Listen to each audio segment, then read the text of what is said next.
Chapter 2. 天下皆知美之为美，斯恶已。If all under heaven agree upon what is beauty, that would be an evil thing.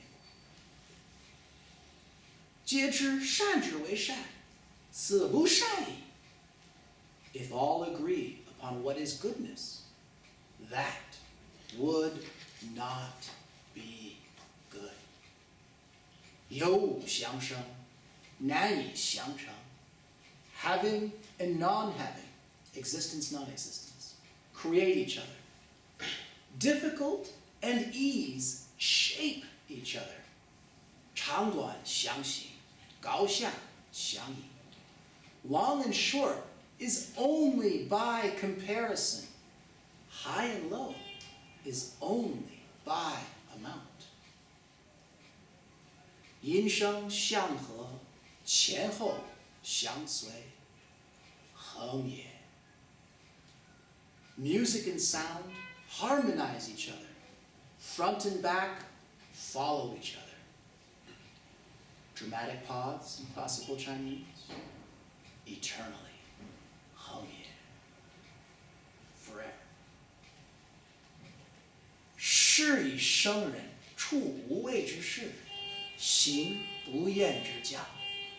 Thus, the sage deals with situations by not interfering with their course, teaching by doing and not speaking.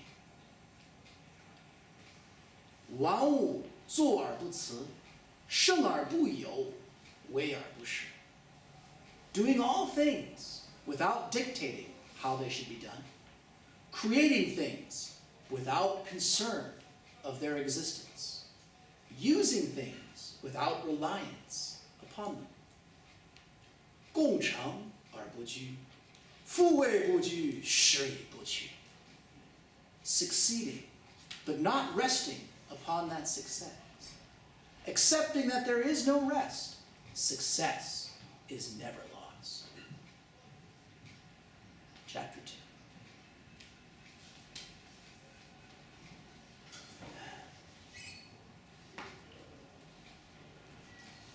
The depth of the opening lines of Chapter 2 have always been particularly powerful to me.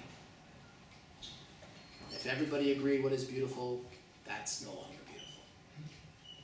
Right? Because when I got to China at the tender age of 18, it was 10 years after the end of the Cultural Revolution. Exactly the same amount of time that the Cultural Revolution had existed, 10 years. But before the Cultural Revolution, there were the rightist campaigns, the overthrowing of the landlords. There were a lot of bad things going on that led to this incredible 10-year of insanity. I mean, there is no way to grasp in any way, shape, or form just how insane those 10 years were. To what degree, to what depth it had penetrated or impregnated the every aspect of every life of every person in China. And the thing about the Cultural Revolution is that suddenly you'd be hauled in front of a group of Red Guards, and something you had said in the 30s, in the 40s, maybe you'd written something in the 50s, gets pulled out against you. And you have no way of explaining logically, well, that's taken out of context, well, it's there. You are being literally forced to kneel upon nails, forced to sit in dung, beaten, having all these awful things happen for something that happened years, or you said years ago. Which meant, having gone through that, 10 years later, people were really cautious about what they said, or wore, or did. Because if the Cultural Revolution, a second one happens, anything they say, talking to the foreigner or to each other, could be used and would be used against them. And so the palpable fear that was still a part of daily life, having to park my car far away, or my motorcycle in that early years, and in the winter put on all these clothes so that people couldn't tell we were foreigners. Of course they could tell we were foreigners. I mean, we're this much taller than everybody else. We walk different. I mean, you know, I could spot a foreigner in a crowd of Chinese a mile away when their back is turned to me. But I mean, you know, we were trying. And our teachers would say, you know, please don't pull up in front of the house. Don't walk in loud. You know, try and just have as small of a footprint as possible. There was this palpable reality that they had gone through a time of such insanity that was based on one thing. Somebody had decided what was beautiful. And everybody was saying, yes, that's beautiful. And therefore, anything that fell out of Mao doctrine was not beautiful. And that was a scary or evil thing. And so when that was first said to me, the analogy that Professor Wong used was the Cultural Revolution. So anytime everybody agrees that something is good, that is not good. Because the moment that you don't fit what everyone is saying, I mean, it's basically the very idea of fascism. Everybody's going to be a certain way, and if you fall out of that, if your hair is the wrong color, your eyes the wrong color, you're wearing the wrong clothes, you don't smell a certain way, you're not a certain height, you're not a this, you're not a that, bang! You're in serious trouble. And that's a very scary thing. And Lao Tzu is talking about this in the Warring States period, far in BCE, pointing out, hey, the moment we're all in agreement, that's a really bad thing. 有无相生，难以相成. Having and non-having create each other. And so basically he has this long list. Existence, non-exist, have, non, easy and hard, long and short. We only know what long is by short. We only know what loud is by not loud, by hard and difficult. Everything is in its opposites. And so this whole idea that everything is simply in relation to the other, trying to get us to really grasp, and that's going to be so important as we move on because we're going to be working on the yin channels, but remember there's no such thing as a yin channel unless we're aware of its yangness. There's no such thing as a yang channel unless we're aware of its yinness. That's tomorrow. 是以圣人处无畏之事，行不厌之教. And thus the sage or the enlightened one deals with situations by not interfering with their course. My not forbidding certain music for my children, or the fact that she's playing with makeup, or all of these things. You can see as a parent, this is in my world right now. And the idea that, how do I deal with the situation? Well, instead of sticking my hand into the fan, why don't I step back from the fan, see what's going on, and decide whether it's better to do nothing, turn the fan, or just unplug it. But sitting there and wrestling with the fan while it's spinning is not the best of ideas because the consequences that can happen. Maybe I get lucky and nothing happens. But when I interfere without stepping back and using non-desire to see the bigger picture, if I step in and I interfere with the situation before having used chapter 1, then it's going to set off a whole set of consequences. My daughter no longer likes her father. Right? All sorts of things happen. Things that are really scary to me, like something bad is happening at school or whatever it may be. But she doesn't come talk to me because I'm the person who's the no person. In trying to protect her here, I've lost a communication avenue over there. But whatever is going on, the idea to be able to non-interfere and say, let's see some of it take its course. Can I see where it's naturally going to go? What is the prediction so I don't try and force something in it that sends it in a direction that either I'm not a part of, or I don't grasp, or I had no control over? And then he says, 行不厌之教. And I translated it here at first as teaching by doing and not speaking. But that could also be translated as doing the jiao, or the way of being, or literally religion, or whatever you want to call it, without saying anything. So I'm just living a certain way, and I don't do it. One translation implies teaching by example, leading from the front, doing it for you, demonstrating. The other simply is, I just do it. No concern about whether people recognize it or not. Very different realities, all held in the same sentence. Which is right? Whichever one tickles you more at any given instant and sparks more enlightenment within you. It might be one today, and then you're doing something, and it's the other one tomorrow. There can't be a right or wrong with this, otherwise it wouldn't have sparked the second largest number of commentaries and arguments in history. I mean, they argue about where the pauses should be. No, pause here, it means that. Yeah, pause there, it means this. Sure. Which one at what moment makes you go, bong, ah, ha, ha, ha, knock the barnacle off? And which one is like, I got that intellectually, and did nothing for you? Might be one today, one tomorrow. The best thing about these books is every time you read it, you go, oh, it's been there all the time. One of the definitions of the classics is that every time you read it, it's saying something new, even though it's the same words over and over and over again.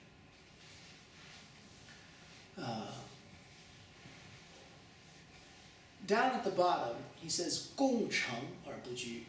And often you'll hear that translated as successes or succeeding. But literally, it's when the work is done, completed. And the completed does imply successfully, hence why 功成, work completed successfully, and today it's 成功 or success. And so people kind of use them interchangeably. But in the spirit of saying here, it means something different if you just pause or see it a little bit differently. It's the idea of when the work is done, you don't stop. There's no, I'm done, and you sit. Then it becomes undone. Right? If you are a gardener, my wife loves to garden. It's never done. You go to the garden, you plant the things, and you're done planting. No, now you got to do the weeds, then you got to do the watering, and you got to do this. And at no point can you stop and say, aha, look at my garden. The moment you stop and you say, something's going to happen in the garden. No water, weeds, bugs, the chickens. We have chickens who hop our fence and eat all of our seeds. It's this constant work. And it's the constant gardener, pun intended, that makes a beautiful garden. And so it's the enlightened one who realizes that this is a constant tending, a constant doing. That there's no moment, I got it, I'm done. I'm done taking care of things. It's constant. There is no rest. I'm constantly doing it. As this finishes, I realize it's just the beginning of something else. Every end is a beginning. Every beginning will have an end, but when I get to that end, it's the beginning, and it's just constant. And then it reminds me of what Dr. Xie always said. And he practiced the martial arts in the Dao. He said, it hurt when I was young. It hurt when I was in my middle ages. It still hurts today. I'm tired, but I must practice every day. There's no magic. There's no I get it and it's done and now I get to rest for the rest of my life and say, I've got Kung Fu. There's no such thing. It's just constant work. And there's a wonderful Chinese expression. 要像在人面前跪. If you want to seem valuable in front of people, 必须在他们的背后受罪.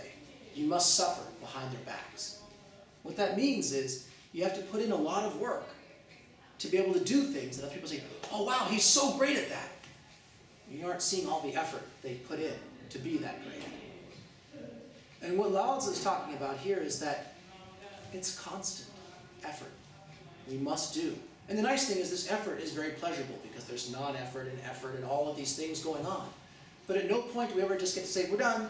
There we go. Garden's going to do it all magically by itself. My kids are going to blossom into nice people with no interference by me. Send them off to boarding school. Don't see them again. Whatever it may be. No. We have to constantly tend. And if we do, then there's no non-success because we are present and hopefully we're doing it with a present heart, a present mind, a present spirit. That we're not over-meddling, we're not under-meddling, we're non-interfering in just the right way that everything kind of falls into a nice place or pattern. Professor Wong, when he talked about this, he talked a lot about the idea, stressing over and over again two things. That there is the idea that everything is relative to each other. Nothing is definitive. We can never say something is tall. Nothing is tall. It's tall compared to something else. And we can't all agree upon, well, okay, now that's tall. The Himalayas, that's tall. We can all agree on that until somebody points out that, you know, if you measure the distance between us and the moon, now that's pretty tall. There's a lot of space between us and the moon. Compared to the Himalayas, I mean, how many Himalayas would it take to get to the moon? A whole lot. Himalayas are an awful measuring stick. It's too small to measure to get to the moon.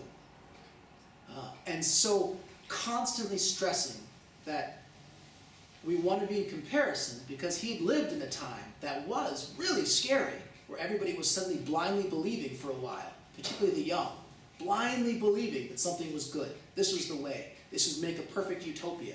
And in this perfect utopia, anything that wasn't from the utopia was thoroughly thrashed, beaten, killed. Bad things happened to anyone who didn't fit the utopia. And so he goes in a whole lot about talking about that everything is relative, not definitive. And then he spends a lot of time talking about what I just did, which is that idea that it's constant and that we're also self-effacing. He goes into a whole section here about describing about how we're doing our things and it's the same as the birds chirp and they fly south and then they fly north and they do all this circumnavigation of the globe. The plants grow green, the flowers grow into bright colors. All of these things are constantly happening. And that by non-interfering, by not pointing out, look what I did that, pointing out my successes, I built this, then at no point is it non-successful. And he uses the story of King Midas in here. Because he says, King Midas loves gold. Isn't gold wonderful? Everybody thinks gold is wonderful. So he gets the golden touch, but unfortunately when he has the golden touch, when he touches his kids, everything turns to gold and he loses things. And so Wong goes into this whole long description here of trying to think of when you chase after something you think is beautiful or valuable, what are you going to lose should you gain that? And that ability to see what is lost with every gain is a great gift of the Tao. Because when you do that, you can stop yourself and be like, hey, what is the great expression in English? Be careful for what you wish for you may surely get it. And all the things that are lost as a part of that. When he said that, when he talked about that idea, and then this idea the sage does, and then because he does not point out success or does not rest with success, or point out their success is never lost, I shared with him Ozymandias, the poem. What is it? I met a traveler in distant land, and look upon my great kingdom, and blah, blah, blah, blah, blah, blah, blah. It's been a long time. But that idea, this person built this great edifice to how great they were and how powerful their kingdom was, and that wasn't the sneer on the person's face on the statue. It's a wonderful poem. And then there it is, buried in the sand, forgotten, and no one even knows who this person was or what the kingdom was. He at the time was so bent on showing you how great he was, on pointing out it. And so Wong talks a lot about this idea that if we don't point out and rest and say, see, I built this, and how great is this, and we just go through our daily life, then at no point will the things that we say are great become ungreat through time. It's this idea that we just want to be. And if we're just doing, all those things just keep getting done.